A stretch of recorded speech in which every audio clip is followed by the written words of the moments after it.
Greyhound 5 to Trap 1. Come in, please. Over. Sergeant Osgood whispered, entreatingly, unsuccessfully trying to suppress the rising whine of anxiety in his voice. Mobile HQ had failed to respond once already, and they failed to do so again. Save for static, his radio remained resolutely silent. Osgood closed his eyes behind his horn-rimmed spectacles and took a deep, steadying breath. He then pressed the call button on the RT again. Mercury, this is Greyhound 5. He identified himself, speaking as softly as he could, within the cramped confines of the ventilation shaft he was currently wedged in. Every hissed word was, to his ears anyway, a jet blast of air that would give away his position at any moment. Mercury, come in. Please respond. Over.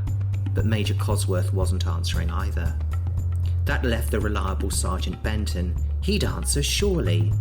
Greyhound 5 to Greyhound 3. Come in, please. Over. Nothing. Greyhound 3, please respond. Over. Still nothing. He waited a few seconds longer just in case, but it was futile.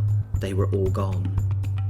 Osgood's head slumped forward, the beam of his head torch focusing into a bright white circle on the metal ducting beneath him. "This can't be happening. This can't be happening," was his mumbled mantra, but no matter how many times he said it, it was still happening. "I'll never fit in there," Osgood complained peevishly, peering up into the opening set high in the brick wall. It gave access to a ventilation shaft, its louvered cover removed and set to one side. A ladder had been placed below the opening, ready for the sergeant to ascend. The brigadier, standing alongside Osgood with fists planted resolutely on his hips, as he too regarded the opening, slid a sidelong glance towards his tech advisor. "You would if you didn't avoid Sergeant Benton's assault course training quite so often," he said witheringly. "Now just this once, Osgood, do as you're ordered, without giving me the reasons why you can't or shouldn't. We have to find out what's going on in there." Osgood held up an interjecting index finger, as if he was having a eureka moment.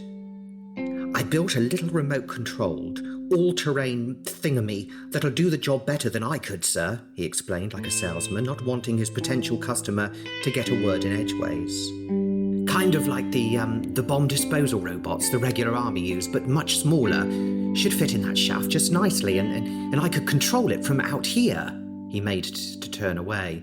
I'll go and put a call into HQ, sir, and have someone bring it over right away."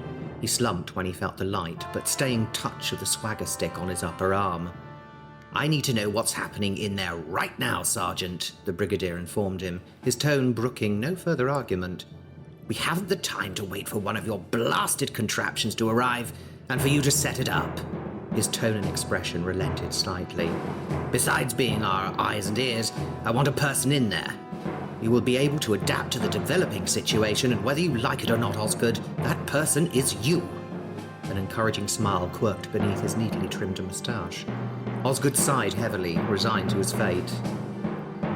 "Very well, sir."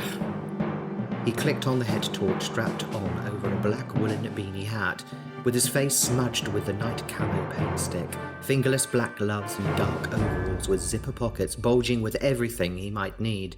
His look was more cat burglar than soldier. He began ascending the ladder, each rung creaking with his heavy, doom-laden treads. He grabbed the bottom lip of the opening and hauled himself up, squeezing into the shaft. Then he was in, his black plimsolls waggling in midair, briefly before he disappeared into the labyrinthine air duct system of Xeno Laboratories. Xeno Laboratories were currently conducting some very interesting research in the field of quantum gravity and its application relating to wave function collapse, formerly relegated to the realm of theory, that is, until the recovery of alien tech and the reverse engineering of said tech showed scientists that practical application was possible. Experiments were conducted, interaction between gravity waveforms and parallel quantum universes were observed, and imaginations ran riot. Instead of getting excited about an elementary particle being oscillated by gravity waves from another universe, how about doing something more exciting? Like using quantum gravity to access these alternative universes more directly? Or as one slightly more bitter scientist postulated, why don't they use quantum gravity to collapse the wave function so that this universe is replaced by another version? This scientist was made even more bitter by the ridicule and derision of his colleagues, so he took his idea to people who would appreciate him for the genius he undoubtedly was, just as he appreciated the large sum of money he was paid for bringing it to their attention. He retired from his post at Xeno Laboratories a short while before a crack squad from the Republican front, led by a man on Most Intelligence Service's Most Wanted lists, Michael Mulcahy, stormed the facility, disabling the CCTV and killing the security guards before taking his research colleagues hostage. The retired and no longer quite as bitter scientist resolved to burn his way through his fortune as quickly as possible and try to enjoy himself as much as he could, knowing that soon he might never have had it at all. The hostages were being held in the place where they would be of the most use to Mulcahy, the cyclotron lab. Well, that had been the theory so far. The scientists had proved to be of much use, especially the dead ones, that had been shot in the head and dragged away into the corner. Their deaths hasn't even served as an incentive for the others to cooperate. The remaining scientists kneeled in a row before Mulcahy, who marched back and forth along them, his tense body language transmitting his frustration. That and the still smoking Beretta clutched in his hand, the smell of cordite hanging in the air. "Don't tell me it can't be done," he barked in his heavy brogue, "because I know for a fact that it can." A small wizened man with beer bottle spectacles, lenses, timidly raised his bald head to look up at Mulcahy, his eyes huge and pleading. The badge pinned to his lab coat identified him as Professor H. Bolland.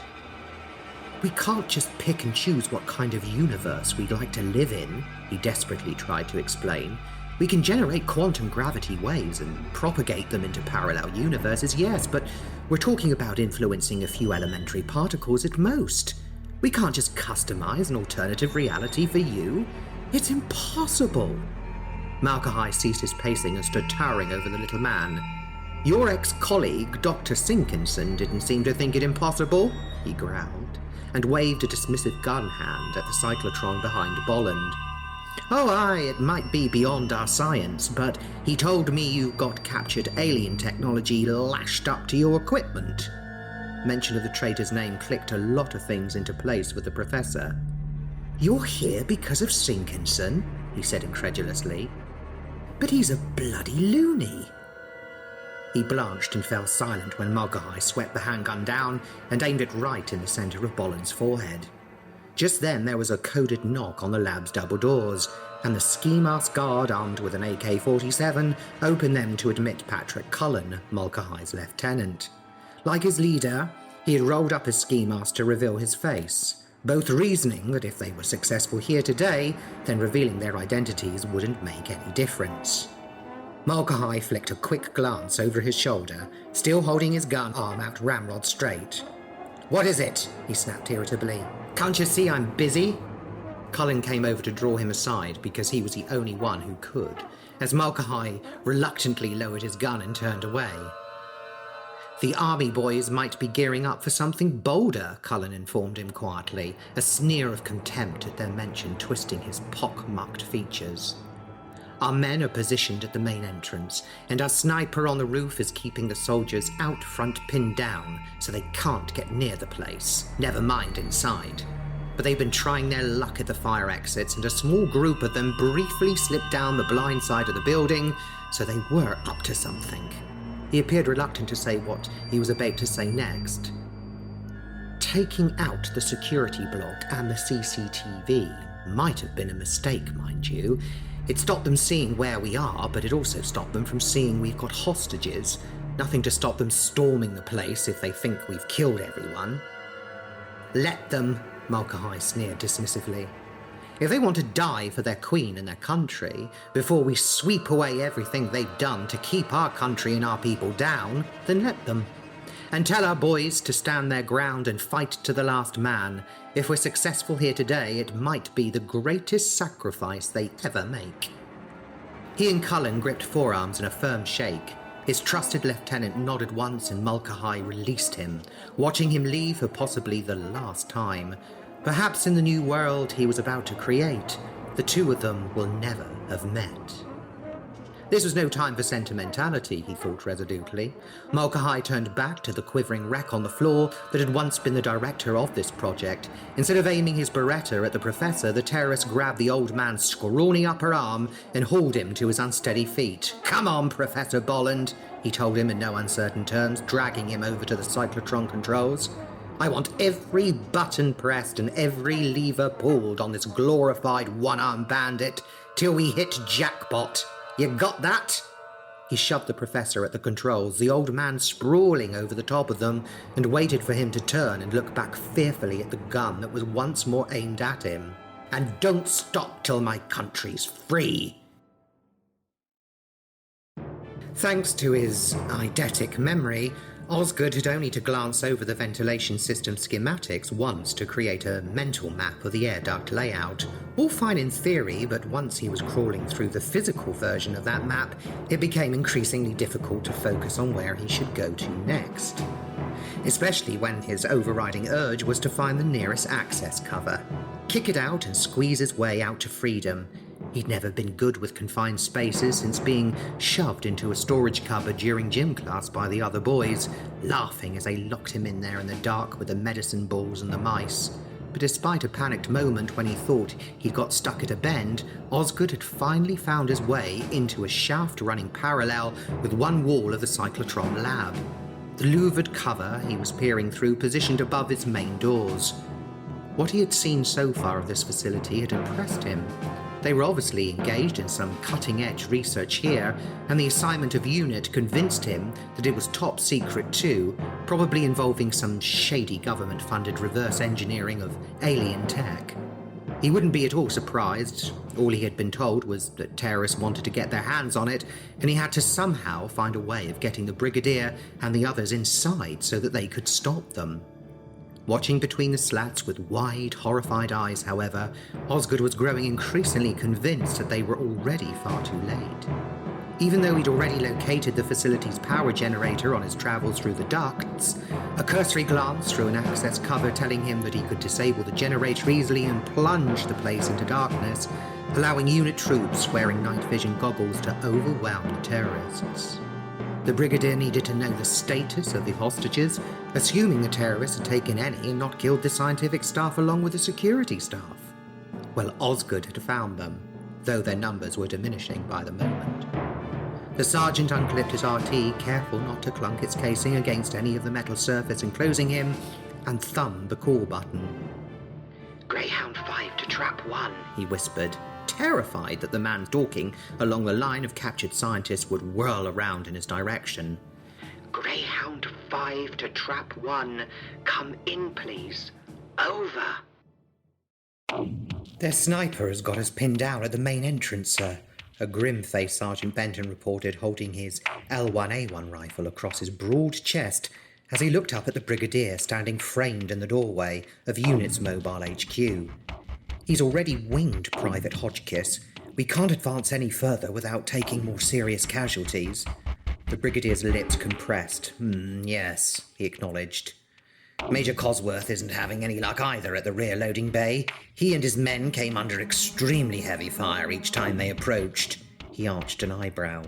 "They were firing with abandon, in fact, which is at best tactfully unsound.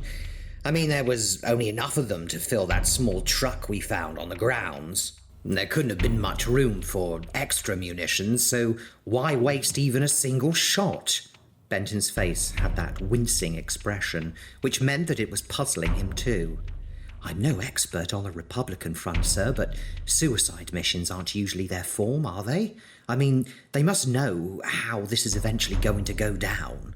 The Brigadier folded his arms across his chest. "We're dealing with fanatics, Sergeant." Benton glanced to the side, looking back towards the Xeno facility, anxious to get back to his men. "We could call it Windmill, sir," he suggested, referring to U.N.I.T's helicopter. "Bring a marksman in to take out that bleeder on the roof." The Brigadier's expression was tight as he shook his head. "No, Benton, too risky. The sniper could bring the helicopter down and we'd lose a pilot. A marksman and a very expensive piece of hardware. Sir, the young Scots radio operator seated in the Mobile HQ's operations centre called out to him. Sergeant Osgood is calling in. The Brigadier acknowledged him and gave Benton a quick nod. Carry on, Sergeant. Keep me apprised. As soon as Benton had saluted and ran off, the Brigadier turned and strode across to the radio desk, sweeping up the RT handset and raising it to his mouth. This is the Brigadier, he announced. Report, Sergeant, over. Sir, this is Sergeant Osgood. Over. The nervous whisper hissed out of the handset. The Brigadier glowered at it in his leather-gloved hand for a moment, looking as if he wished he could reach down the line with that same hand and give Osgood a good shake. Yes, Osgood, that has been established, thank you, he said tartly. If you could give me an update on the current situation, Sergeant, that would be most helpful. Over. There was an almost indignant crackle of static, and then Osgood was back on the airwaves. Oh, sir, it's terrible. They've got the hostages in the cyclotron lab, but they've already started to execute them one by one. There must be about half a dozen already dead. He paused briefly. They're just throwing the dead bodies in the corner like so much rubbish. The Brigadier stiffened, his face momentarily displaying his shock, but he quickly recovered his composure. Have you located the power generator, over? His tone was clipped and precise. Yes, sir. Should be fairly easy to shut the place down. Over. Then do it, the Brigadier ordered firmly. Cut the power. Let's see the swine try to execute anyone in complete darkness. At least it may give the hostages a chance to make a run for it. Leave the rest up to us. Over and out. Passing the handset back to the radio operator, his mind was already racing now that he knew for certain that all the remaining scientists were gathered together in the centre of the building. He could consider a more direct assault. Benton and Cosworth could bring in the RPGs, take out the terrorists guarding the front and rear entrances in one foul swoop. As for the blighter on the roof, the sniper didn't have full coverage of the building's perimeter, as there were several large vent housings and concrete outhouses sheltering access stairs that blocked his view. That was how they managed to slip past him in the alley, where Osgood had accessed the ventilation system. He could send a few men back round there, have them lob some grenades up onto the roof. Even if the blast didn't kill the sniper directly, the roof itself caving in might get him. There would be hell to pay for the minister, but then what was new? Get Major Cosworth and Sergeant Benton back here immediately, he barked to the startled-looking radio operator, and have the quartermaster issue them with RPGs and grenades. The radio operator managed an even more startled look when the Brigadier suddenly winked out of existence, although it still wasn't as startled as the expression he affected when he himself disappeared, along with the mobile HQ around him, and the unit troops entrenched in the grounds around Xeno Laboratories. It was as if they had never been there. The sniper on the roof blinked, looked up from the telescopic sights of the Lee Enfield L42A1 sniper rifle, his eyes white and round within the eye holes of his black ski mask. He'd finally had that big lummox of a sergeant in his crosshairs and had just been about to squeeze the trigger when the fella had disappeared in crouching mid-run, heading back towards that big green Pantechnicon van parked out of range of his bullets. And then the van disappeared as well, along with the rest of the troops hiding behind whatever cover they had found. He was so distracted by this perplexing turn of events, it took him several seconds to notice the whirring drone increasing in intensity behind him, and by the time he turned around, he was already being buffeted by the downdraft of wind from the Insect Light Unit helicopter hovering over the rooftops. Its passenger door was open, and braced in its doorway was his equal and opposite, a military marksman, sniper rifle secured against his shoulder, head cocked as he sighted through the scope. The sniper slumped, realizing he was far too late. Ah, bollocks, he managed to mutter before the marksman's bullet blew his brains out the back of his skull. He thudded wetly onto the tarmac. The helicopter disappeared, the wind from its rotor blades dissipating, the only physical evidence it had ever been there being the corpse it had left behind.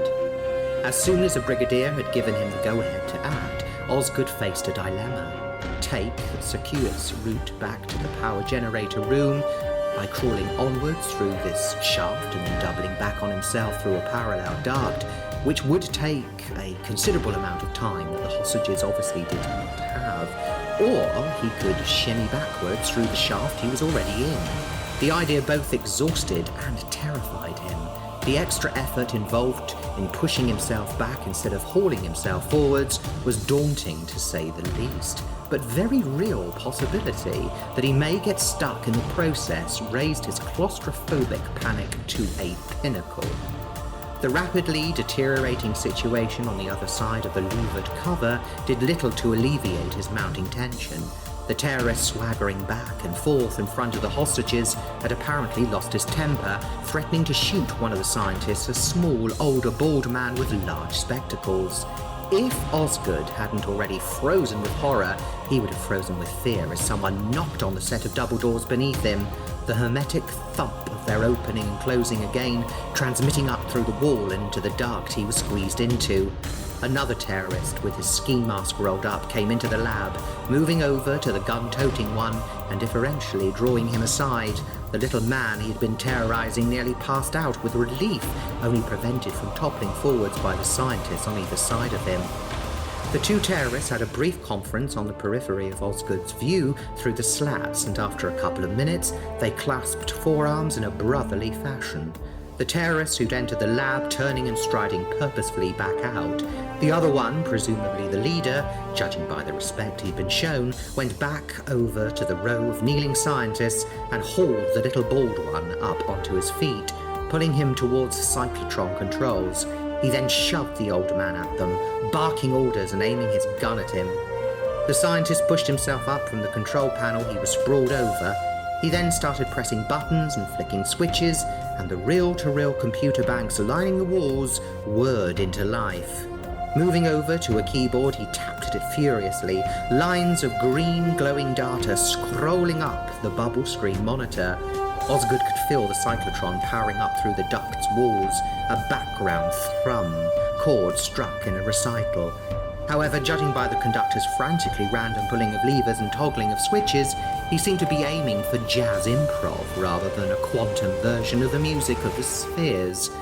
The other scientists were growing increasingly agitated, itching to rise and go over to stop him, but prevented from doing so by the gun that could be so easily swung in their direction. "Oh no, this is not good," Osgood muttered. He was no quantum physicist, but operating any controls with such wild abandon could only end in disaster.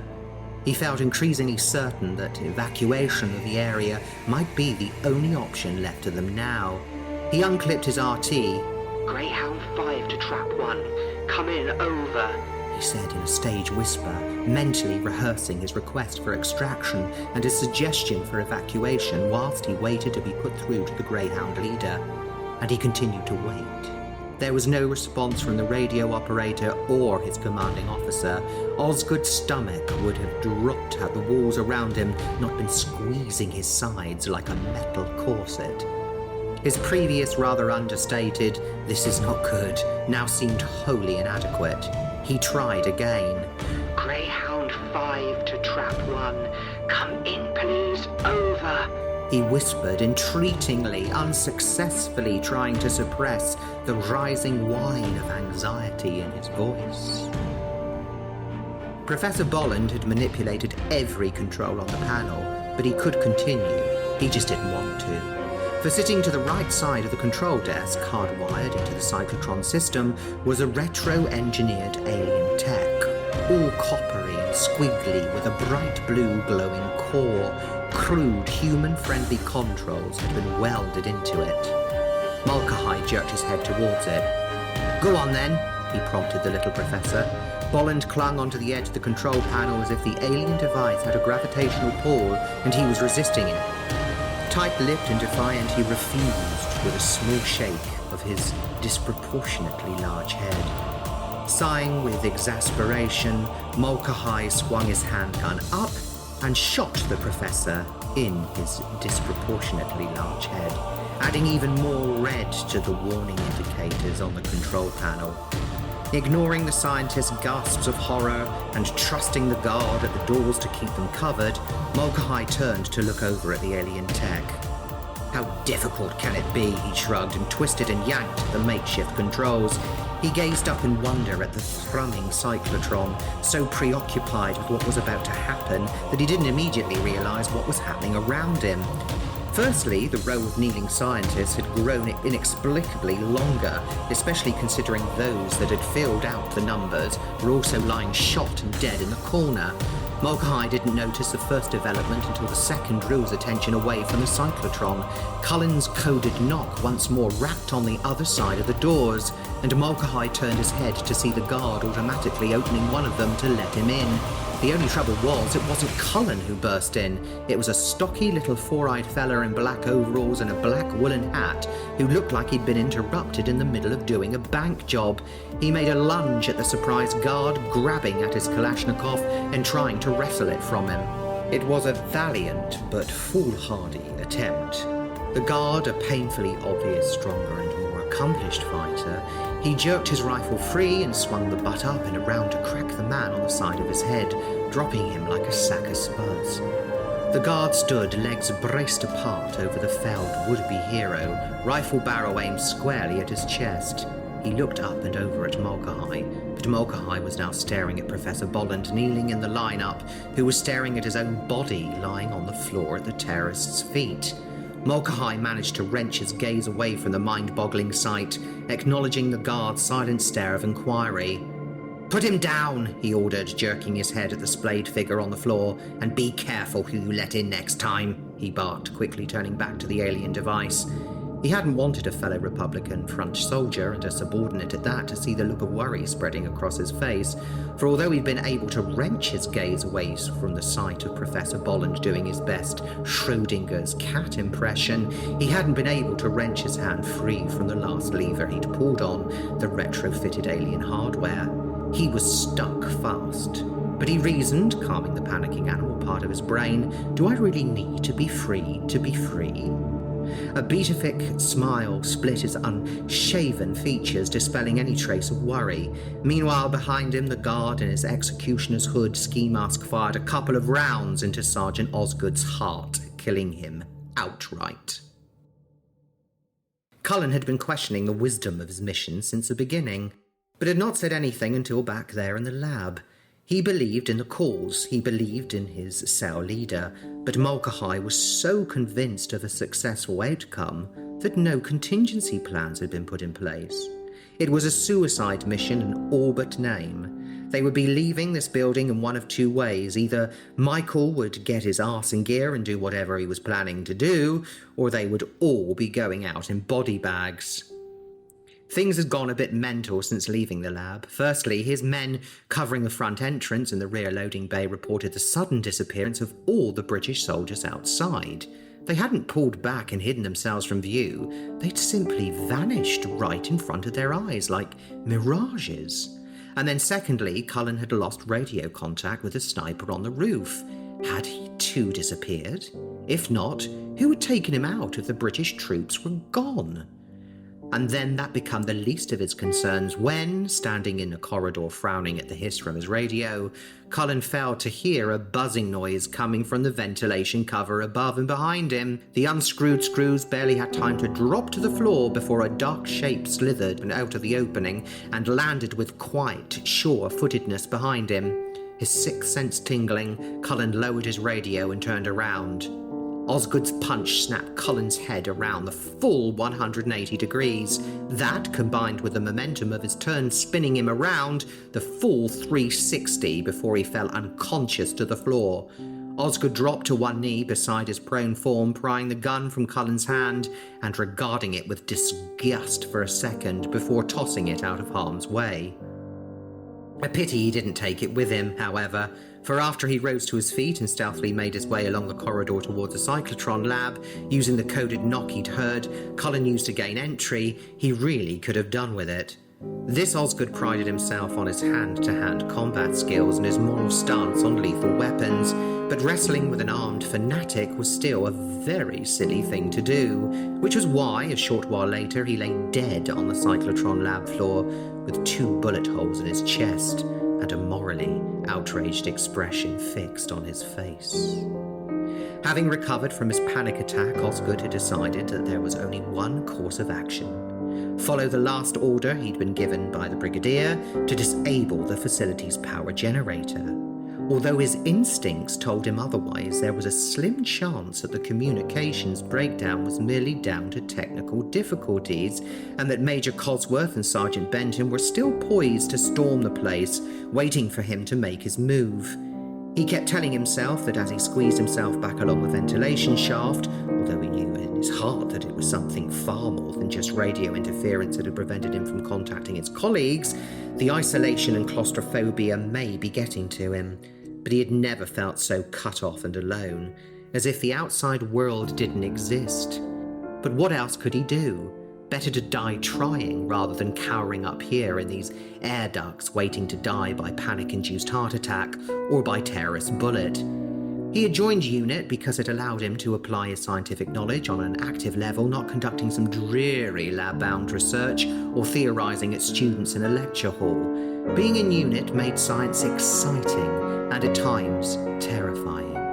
He hadn't really joined up for the terrifying bits, if he was honest. He wasn't cut out for all this soldiering malarkey, all guns and yelling and stomping about. He was happier doing his bit behind the scenes, hunched over a circuit board with a soldering iron in one hand and a mug of tea in the other, and a plate of biscuits. Yes, there had to be biscuits. He did his best thinking when fueled by biscuits. But he needed to be a soldier now for his comrades outside, and for the civilian scientists currently being terrorized, well, by terrorists. There was no one left but him. He was alone, but that wouldn't stop him from doing his duty. Puffing and sweating profusely, Osgood finally showed his way back to the louvered cupboard overlooking the power generator room. He slid an arm underneath himself, reaching down to extract something from one of the stuffed pouches on his overalls. One of the other reasons he had joined U.N.I.T was because of the reputation of their scientific advisor, a genius who had saved the world several times over. Osgood had hoped to learn from him, to be taken under the silk-lined wing of this alien sage, only to discover that he was high-handed, pompous, and downright infuriating, and quite rude too. That was why he had taken great pleasure in sneaking into his laboratory one day whilst he was off roaring about in that ridiculous roadster of his, so that he could examine in detail the remarkably handy sonic tool of his. He'd even found some schematics which he'd photocopied for his own personal edification. And even though he said to himself he'd had a certain degree of success recreating the technology, he held his very own sonic device before him, its metal casing glinting in the light from his head torch. True, it was bulkier than its counterpart. Uglier was an unkind if accurate description, and it didn't have as many settings. Well, it had one setting, but it was his, and he had made it all on his own. He couldn't wait for the opportunity to be out in the field with Mr. Smarty Pants scientific advisor once again, who would no doubt ask him to do something ridiculous and or impossible. And with an immense feeling of smug satisfaction, Osgood would casually produce his very own device and do the impossible ridiculously well. If I ever do get the opportunity after this, he thought soberly and got to the task at hand. He aimed his sonic tool at the first of 4 screws holding the ventilation cover in place and depressed the trigger. He winced at the loud buzzing noise, the vibration in the bones of his hand promising white finger compensation to boost his army pension should the device last long enough to count as prolonged use. However, some minor functional issues aside, it was doing what it had been built to do. The screw was rapidly disappearing down into its hole like a burrowing worm, no doubt already protruding from the drilled hole in the cover, about to run out of thread and drop to the floor. The screw was fired at high velocity across the power generator room, ricocheting off the far wall and pinging between several metal surfaces before finally dropping to the floor. Osgood pulled a face. It was admittedly a trifle over-enthusiastic in the unscrewing department, but it had got the job done. He fired off a further 2 screws in rapid succession, leaving the one in the lower right corner in as a hinge, so that he could swing it out of the way without it clattering to the floor. He'd made quite enough noise already. Osgood emerged from the access hatch and dropped to the floor with all the grace of a calf being born, although the calf might have got its legs under itself quicker. He certainly felt as vulnerable as a newborn, where there were no shadows for him to hide in, all of them chased away by the unremitting fluorescent strip lighting above. So he had to stagger for cover behind free-standing junction boxes, control terminals, and the housing of the condensing turbine itself. That at least should prove easy to sabotage, simply a matter of disrupting the flow of steam from the boiler. The lights flickered fitfully, and then went out, the shadows rushing in to make the most of the opportunity. The whine of the turbine also lowered in pitch and slowed to a halt, plunged into total darkness. Osgood was left disorientated, his eyes only having adjusted to the harsh lighting after the gloom of the air ducts. He considered snapping his head torch back on, even though it would give his position away, but then the emergency generator kicked in, red lighting seeping around the room like blood from a wound. Oh yeah, he'd forgotten. He'd have to take out a backup generator as well. And then someone obliged by taking that out too, although it did force him to switch on his own backup light source. His torch beam stabbed into the darkness ahead. Osgood crept forwards, angling his head slightly so that the beam slid off the housing and spotlighted a section of the rear wall upon which a switchboard was mounted. And standing next to it, having thrown all the switches to cut the power and lights, was another Osgood, gloved hand raised to shield his eyes from the glare of the torchlight. Mulcahey's beatific calm had been short-lived. Although inextricably linked to the alien device, he was now under no illusion that he was in control of it. It had anchored him, his hand fused at the atomic level to the last lever he'd pulled. Otherwise, a flood of probability waveforms flowing around him would have smashed him apart and washed him away like a sandcastle when the tide came in. If only he could exert his will to collapse the waveforms into an outcome of his choosing. But his will was becoming more diffuse, spread out thinly across an exponentially increasing number of quantum realities. His progressively indeterminate state would make Heisenberg even more uncertain about his uncertainty principle. Mulcahy was afforded glimpses of a life led in a multitude of ways. At first the difference is so subtle that it could be down to what side of his slice of toast he buttered that morning, and then the divergence grew until he couldn't even recognize himself. One moment he was in Xeno Laboratories, and the next he was crouched behind a tan-coloured Austin Marina car, engaged in a shootout with the police. The terrorist truck had been involved in a serious road accident. They'd never made it to Xeno Laboratories. Their munitions had spilled out the back and onto the road, and a witness had alerted the authorities. Now Mulcahy was one of the last men standing, Cullen lying dead nearby, a bullet hole where his right eye used to be. But how could Patrick be dead? Because there he was, propping up the bar alongside him, knocking back another glass of Bushmills, delaying their return home to their wives by instigating another round. The cause had never called to these two old lushes, doing little for the Republican front movement save raising their glasses occasionally to the RF flag hanging behind the bar. But how could he be a drunk when he'd never touched a drop of the stuff in his life? And the irony was he was very nearly killed that night when a Molotov cocktail was hurled at his riot shield, the fireball knocking him off his feet and setting his Garda uniform alight. No! How could he be in the Garda when the Garda had been abolished? The front had won. The occupiers driven out, their country finally reunified, with a Republican government installed. Former front leader Joseph Brennan now serving as Prime Minister. A sustained campaign led by Michael Mulcahy and his cell had broken the enemy's will. The final attack on Buckingham Palace and the televised execution taking an already demoralised country to breaking point. The British government and their armed forces bowed to public pressure and withdrew from what was now all Republican front territory, handing the power of home rule to the former terrorist organisation. Mulcahy was a hero back in the homeland, statues erected in honour of his final victory. He was also promised a cushy government position, perhaps ambassador to the United States of America. They even hung a plaque on the wall outside his mam's old house, the site of his birthplace. That was it. That was a world he dreamt of, had worked towards all his life. But then it started to fade. As he vacillated between it and yet another reality, he desperately tried to focus his mind, collecting his thoughts from 1,000 different places. He reasoned that if he was bonded to the alien device at the molecular level, signals from his nervous system might cross over onto the circuit paths and transmit his desire to reacquire the reality that was slipping through his fingers like sand. The sandcastle stood defiantly against the oncoming waves. Opening his eyes, Cullen experienced a fleeting moment of panic when everything remained dark. Had the blow he'd received rendered him blind? His head did hurt from impacting with the floor when he dropped, but not as much as his jaw. Groaning, he got his hands under him and pushed himself off the floor, spitting out a loosened tooth as he did. Slumped in a sitting position on the floor, Cullen peered into the blackness around him, trying to ascertain if he had indeed gone blind, but no, he hadn't. He could see 2 pairs of faint green circles of light above and ahead of him, moving in tight formation, darting up and down and side to side like will-o'-the-wisps.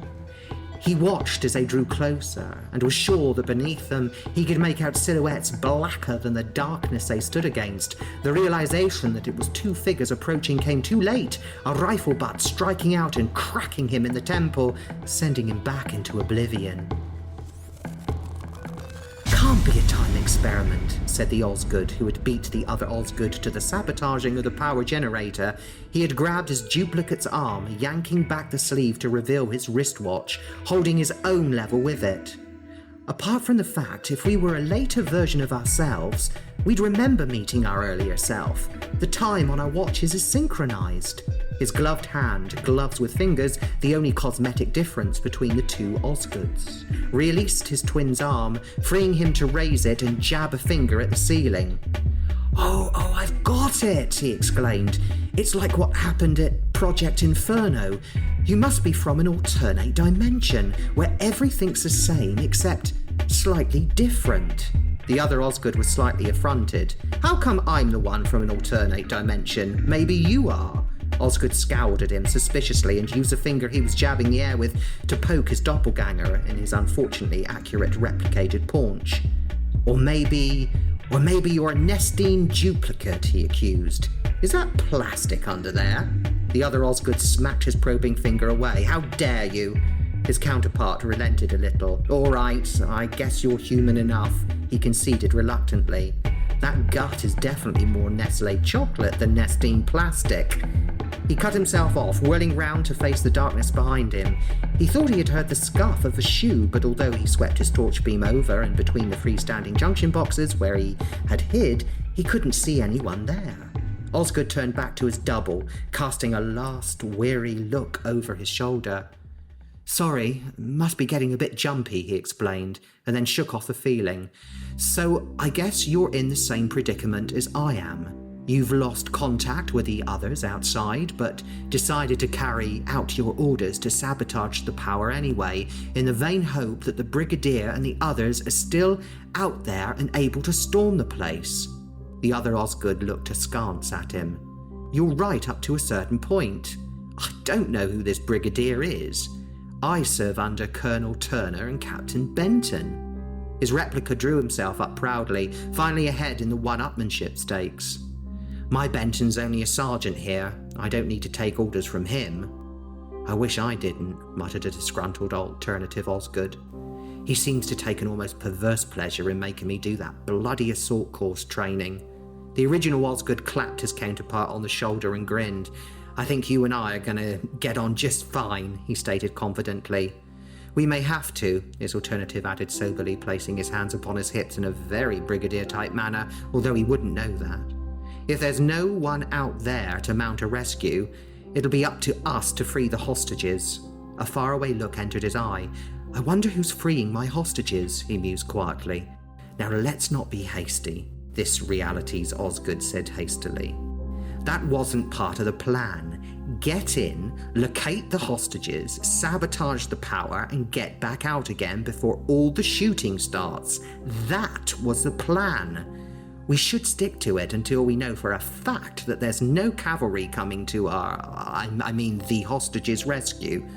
He warmed to his theme. We're operating under the cover of darkness now. We can slip out of here and work our way to the nearest exit, poke our heads out, and see what's what before we go in. Guns blazing. What he didn't tell his counterpart was that when he said guns blazing, he meant the terrorist guns blazing at them. Unreasonably ignoring his reasoning, his duplicate instead asked brusquely, "I take it they issued with some kind of weapon?" Osgood grimaced and patted the stuffed pockets of his overalls. "I've got a Walther PP somewhere," was his reluctant response. The alternative Osgood unzipped one of his pouches and produced his Walther PP with a flourish. "Snap," he grinned with relish. This very similar copy of himself was worryingly dissimilar in a couple of important ways, especially in his gung-ho-ness. Original Osgood was determined not to get swept up in it all and promptly rained on his parade. "Well, that's terrific," he said sarcastically. "2 small handguns. We'll really be able to storm the barricades now." "Perhaps we could help with that. We've already dealt with the others guarding the exits." Both Osgood jumped and whirled around, their head torch beams sweeping the darkness like searchlights, picking out the lower halves of 2 figures standing a short distance away. 2 pairs of small glowing green discs like animal eyes reflecting light briefly hovered at head height before disappearing. Moving their torch beams up, the 2 Osgoods revealed another 2 Osgoods. Their night vision goggles flipped up to avoid being blinded by the sudden flare of torchlight.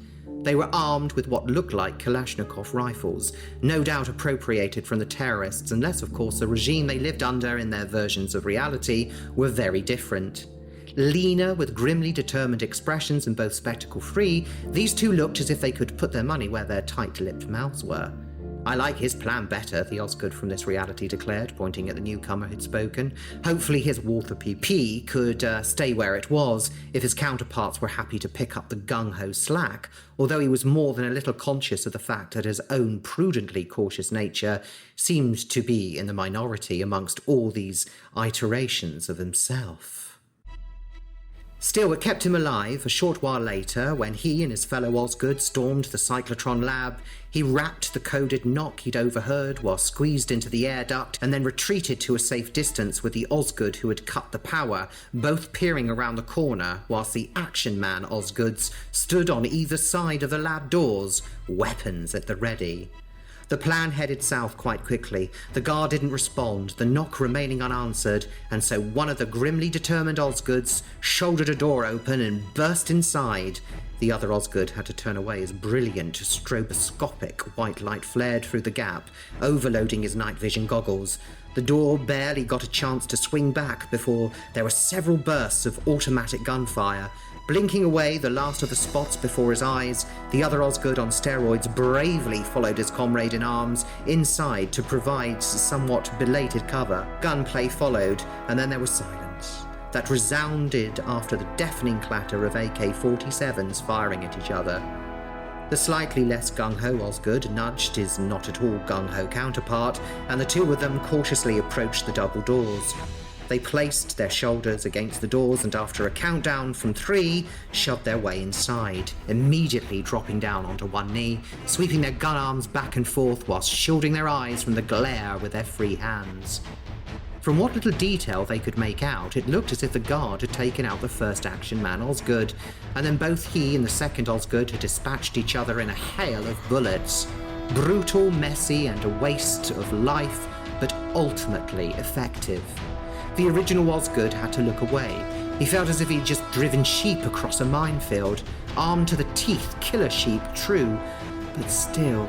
They rose and made their way over to the hostages, passing by the corpse of another bespectacled Osgood lying face up, a couple of bullet holes in his chest which seemed to have really surprised him. This really was just too much.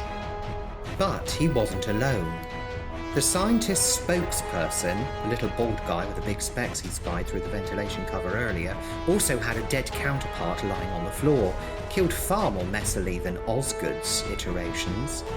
He also, like Osgood, had a living version of himself, keeping him company, so he was more spokespeople than spokesperson.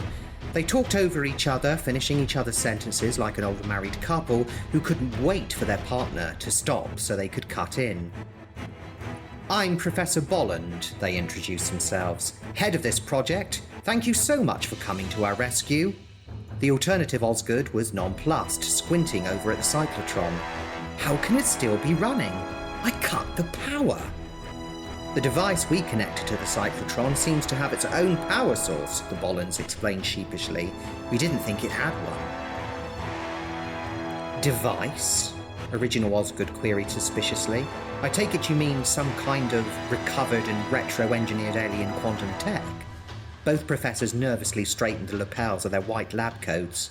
What makes you think that? What, apart from the fact that I'm talking to two different versions of the same man, whilst another lies dead at my feet? There was a hint of hysteria to his sarcasm. He gestured around with his Walter PP, which made the professors flinch. Oh, and all the alive and unalive versions of myself, of course. Schrödinger would have had a fit if he could see this. The alternative Osgood clamped a hand over his counterpart's shoulder, stemming the flow of panic from him. He turned his attention to the identical professors. If you didn't know it had its own power source, he asked, then I presume you have no idea how to shut it down? The Bollands shrugged in unison. No, but it is utilizing the cyclotron. Perhaps if you could sabotage that, then you might impair the device's function, maybe even break the power feedback loop, and shut it down that way. The alternative Osgood firmly took hold of the nearest professor's arm and started to lead him over towards the cyclotron. Show me any weak points, critical junctures, somewhere to aim for, he demanded as they skirted their way around the fiercely bright ball of light encapsulating the control panel, shielding their eyes from it. The original Osgood was left with the other alternative Bolland, who was nervously eyeing the pistol in his hand, realizing how twitchy he must seem. Osgood flicked the safety on and pocketed it. He nodded down at the dead Bolland on the floor. I presume it was him I saw setting all this in motion, he gulped, feeling queasy, and the terrorist leader who shot him is now in there. He stole a glance over at the light display, blinking away the after images. But what's he doing in there? He's trying to rewrite reality, Bolland answered simply. Can he? The scientist shrugged his narrow shoulders. Only yesterday the most we could do was observe fermions being oscillated by gravity waves from a parallel universe. And now the thing's running itself and firing out quantum duplicates like a photocopier gone mad. He fixed Osgood with his massively magnified eyes. So to answer your question, I frankly have no idea. Mulcahy had tried so hard to exert his will upon the alien machine, but instead of anchoring his perfect reality, he only drifted further from it, like a lost mariner who'd spotted a tropical paradise island, only to be carried away by the currents and instead cast adrift upon a sea of endless possibilities. The strange, new lands he washed up on offered outcomes that were growing more divergent. The life he would lead there even further away from the utopian ideal he'd found and lost. He was a colonel in the Irish-American Republican Army, fighting against the Sino-Soviet alliance forces in Cuba. He was the battered, beaten wife of a violent, drunkard husband. He was a gill-breathing amphibian creature swimming in the Irish Sea. He was a warrior chief of a Celtic tribe. He was so many people, too many people. It hurt. His subatomic particle blazed with pain. He wanted it to stop. Please, he begged the alien device he was fused with, make it stop.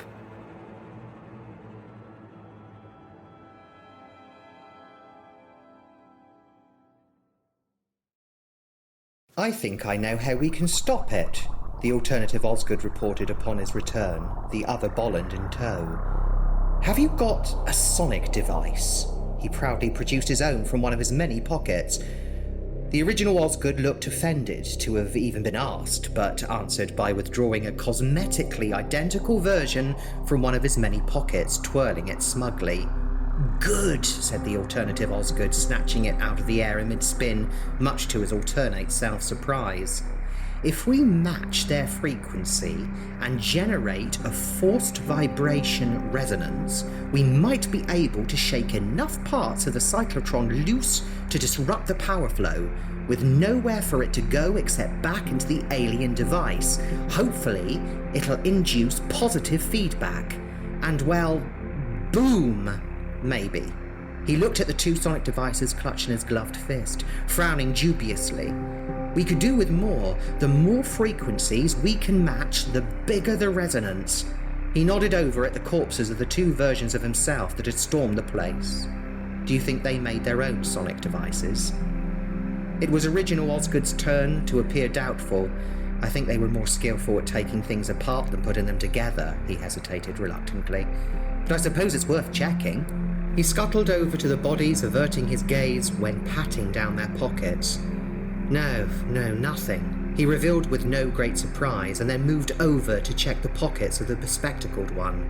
Moments later, he triumphantly held up an almost exact replica of their sonic devices, as if it were Excalibur, the metal tube glinting in the light.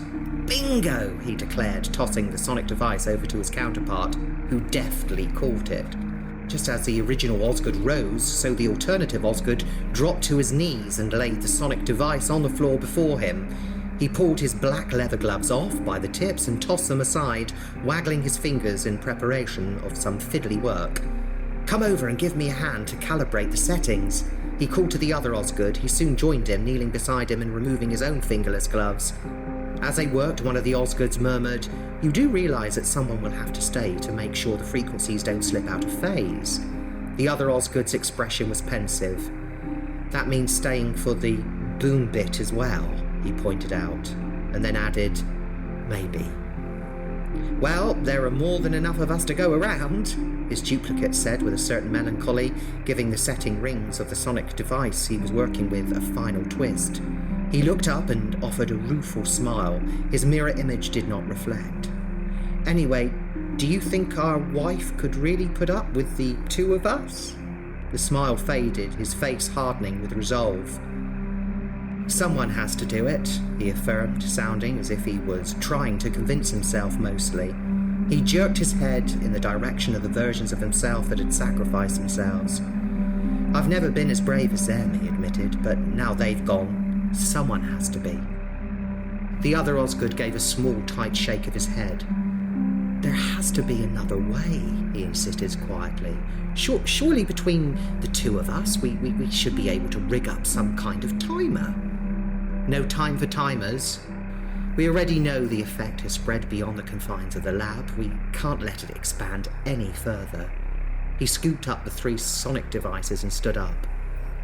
"I'll stay behind to set these up," he announced in a louder voice, effectively ending further debate by sealing his fate in front of witnesses, and to his alter ego.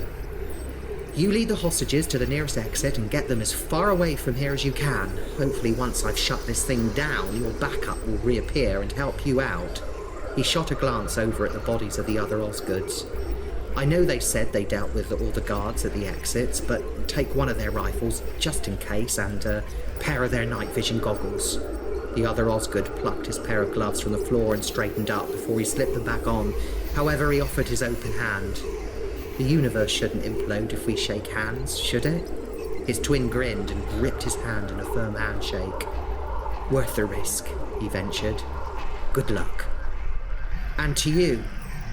They then parted, one Osgood heading off to place the sonic device in position, whilst the other was once more forced to rob the bodies of the dead, coming back over to the scientists with a pair of night vision goggles now occupying the space on his forehead where his head torch had been, and a Kalashnikov cradled awkwardly in his arms. "Right, you lot," he barked in his best Benton impression. "Single file, hold onto each other and follow my lead. We're getting out of here."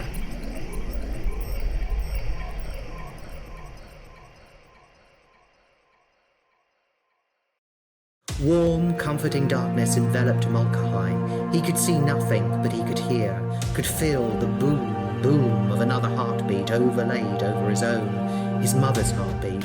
He was back in the womb. He'd found a replacement for his utopian vision after all, the chance to begin all over again, but for now, he was quite happy to stay here, safe, and for the first time, in a long time, at peace. In another reality, a long way away, a cyclotron began to shake itself apart, the power feeding back into the alien device. The boost finally allowed the device to implement Mulcahy's last command. Make it stop! So it collapsed, the nearest potential waveform down into harsh reality, a reality where the timeline ran about 40 years behind, a reality where Mulcahai's mother was the same age now as she was when she gave birth to him in this reality. However, in this belated timeline, his father, like everything else in this behind-schedule universe, had turned up late for the first date with his mother, and so their relationship had never progressed. They never went out on that second date, they never got engaged and then married, and they never had a child together.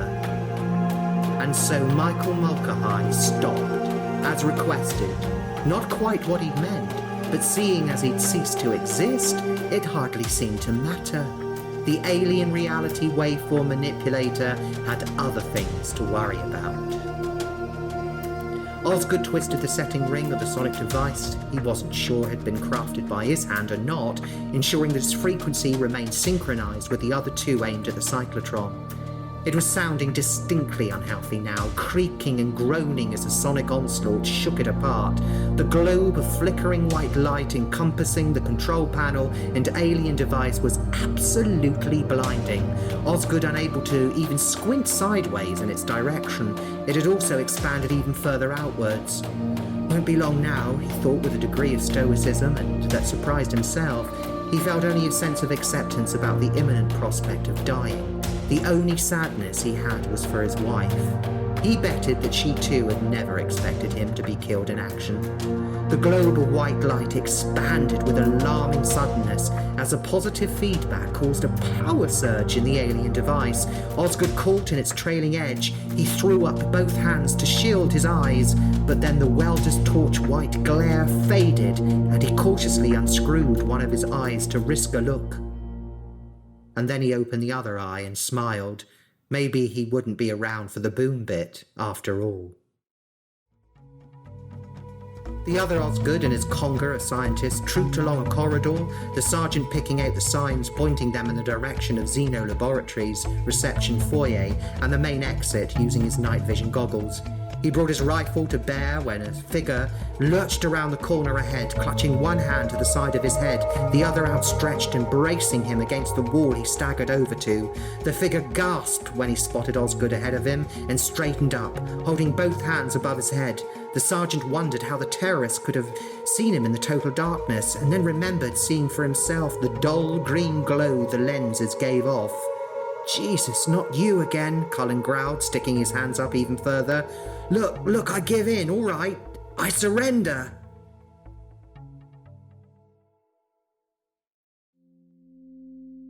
The tableau of carnage in the bullet-riddled reception foyer shocked and sickened Osgood, although he tried not to show it as he marched his prisoner ahead of him at gunpoint. The thought that, deep down, somewhere inside of him, there was a potential to perpetrate such violence that was realized in some other version of reality disturbed him greatly. He stood guard over the terrorist, whilst the scientists utilized muscles they never knew they had by eagerly dismantling the barricade set up across the doors, clearing their way to freedom. There were several versions of the same hands lifting furniture and toppled filing cabinets, so they made quick work of it. It was fortunate that the cyclotron and the alien device had the decency to wait until they were done before going boom, or rather imploding. Osgood recalling the expanding bubble of energy encapsulating the control panel, imagining it collapsing in upon itself, a dimensional cavitation process. They had just got clear of the doors when they slammed open with a sudden inrush of air, but after the doorway issued a great groan of structural stress from within, the storm died down, papers from the filing cabinet settling like leaves. Fortunate for 2/3 of the workforce promptly vanished, presumably returning to their respective realities, except for the two Professor Bollens, who stubbornly stayed where they were, each one probably not wanting to be upstaged by the other, and just as if nature abhorred the vacuum left by the departed doubles, so U.N.I.T returned, as if they had never been away, Benton and his men emerging from behind their cover like moles from their burrows, the big green Pantechnicon Mobile HQ appearing in the distance and issuing forth little green figures that hurried in the direction of Osgood and his diminished entourage. Osgood, the brigadier said, only slightly breathlessly, as he pounded to a halt in front of the sergeant, pistol at the ready. Unit soldiers, barked into action by Benton, quickly moved in to take charge of Cullen, who scowled at them, but put up no resistance as they led him away. The brigadier stared in amazement at the transformation of his tech advisor into this warlike figure before him. His camo face paint darkened further by soot and grime, and smudged from wiping sweat away, and of course the Kalashnikov he cradled in his arms. "Osgood," he repeated when he found his voice again. "How on earth did you do it, man? I've just had word from Major Codsworth. The terrorists at the rear loading bay have ceased fire, and here you come swanning out the front door with one of them as captive. Even the sniper on the roof seems to have been put out of commission. How did you manage to neutralize them all?" Neutralized, thought Osgood cynically, a handy military euphemism for slaughtered. "I had some help," he answered curtly, looking down guiltily, and then he remembered himself and glanced up, adding, "Sir?" The brigadier raised a curious eyebrow. "Indeed. Well, I look forward to your report, Sergeant." His gaze slid over to the two Professor Bollens hovering in the background, his eyes narrowing and his expression dubious as he returned his attention to Osgood. "Should there be two of them?" he inquired, half knowing, half dreading the answer. "I'm presuming they aren't twins." "There really shouldn't be any, sir," Osgood told him with a shrug. "It'll all be in my report." His CO looked askance at him for a moment, said report rapidly losing its appeal. "Very well, Sergeant," he accepted, and then holstered his pistol. "Although I think you do yourself a disservice, even with help. It was you alone who walked out of that building with the hostages and an important prisoner to boot. The chaps at MI5 will be very grateful to get their hands on him." He stepped forward and stiffly extended a hand. "Well done, Mr. Osgood," he offered with clipped graciousness. "I knew you had it in you." Osgood squirmed uncomfortably after that last statement, but nevertheless shouldered his rifle and reluctantly accepted the handshake, allowing the brigadier to pump his arm a few times. "Thank you, sir," he responded unenthusiastically. The brigadier quirked another curious eyebrow at the lukewarm reaction, and he couldn't help but glance down in disappointment when the sergeant pulled his hand free as quickly as possible. But then the brigadier's brows knitted together briefly. Hadn't Osgood been wearing a pair of fingerless gloves when they'd sent him into the ventilation shafts? He shrugged mentally. Obviously the sergeant had been carrying a backup pair in one of his many pockets. "Make sure to hand that rifle in to the quartermaster," he ordered. "No doubt they'll be requiring it as evidence. And then get yourself back to Mobile HQ for a mug of tea. You look as though you could do with one." Osgood nodded wearily and offered a tepid but grateful smile. "Yes, sir." As he turned to trudge away, Unit's CO began rallying his troops. "Right, Benton," he announced briskly. "I want you to take a squad and secure the front entrance, just in case there are any stragglers. Rendezvous with Major Codsworth inside once the building's been secured, and get someone up on the roof to confirm that the sniper's been taken out." As the sergeant started shouting at his men, the brigadier turned to face the Zeno Laboratories building, planting his balled fists on his hips as he looked up at the building with a satisfied expression. "At least we've left it with a roof this time," he said more to himself than anyone within earshot. "The minister should be pleased." A deep rumbling came from within the building as it suddenly realized that the implosion had compromised its supporting structure, and then the frontage collapsed in a cloud of masonry, dust, and tinkling glass. The roof soon followed, caving in like a souffle in an oven that had been opened too soon. The cloud of dust billowed out towards the brigadier, who had not moved throughout, finding himself standing in an opaque limbo. All he could say was, "Ah."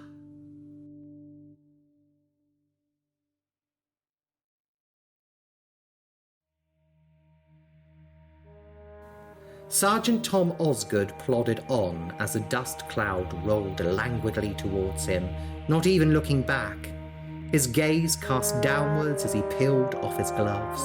What did it matter anyway? Zeno Laboratories still stood in a myriad of other realities, inhabited by an infinity of Osgoods who were braver, smarter, and stronger than he had ever dreamt of being.